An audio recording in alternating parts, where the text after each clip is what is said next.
காலேஜ்ல படிக்கிற பசங்களா இருக்கட்டும், ஸ்கூல்ல படிக்கிற பசங்களா இருக்கட்டும், போராட்டத்துக்கு அனுப்பாதீங்க. காலேஜ்ல படிக்கிற பசங்களா இருக்கட்டும், ஸ்கூல்ல படிக்கிற பசங்களா இருக்கட்டும், போராட்டத்துக்கு அனுப்பாதீங்க. Hats off to Tamil Nadu youngsters.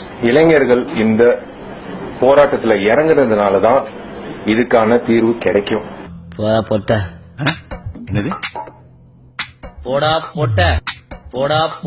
நடிகர் சங்கம் சார்பாக ஒன்று சேர்ந்து காவிரி நதி பெற்றுத்தருவதற்கான விஷயங்கள் ஏதாவது செய்வதற்கான முன்னெச்சரிக்கை இல்ல முந்தைய நிர்வாகங்கள் வந்து செய்திருக்காங்க, நீங்களும் கலந்திருக்கீங்க, பல்வேறு விஷயங்கள் செய்திருக்கீங்க. அதே போன்று பொது பிரச்சனைகள் வரும்போது நாங்க வந்து போராட்டத்துல அவங்களை ஆதரிச்சு யங்ஸ்டர்ஸ் ஆதரிச்சு நடிகர் சங்கம் வந்து நாங்க இறங்க போறோம். சார் இவரு என்ன பண்ணணும் சார்? உங்க டேக் என்ன ஜல்லிக்கட்டுல? ஒரு தீர்ப்பு கொடுத்ததுக்கு அப்புறம் அதை விமர்சிக்கிறதோ இல்ல அதை பத்தி கருத்துக்கள் சொல்றதோ எனக்கு உண்மையிலேயே உடன்பாடு இல்ல. Have to abide by the law. அது உண்மை.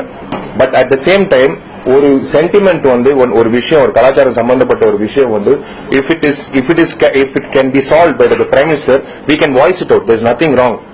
இதுக்கு மேல ஒரு வார்த்தை பேசினா விஷால் என்ற ஒரு தமிழனா போற నువ్వు తెలుగు అబ్బాయి నేను ఈ సినిమాని తెలుగు తీసుకెళ్తాను. ஏதாவது ஒரு போர்வைய போட்டுக்கிட்டு திரும்ப தமிழை இழிச்சவாய் நினைச்சீங்கன்னா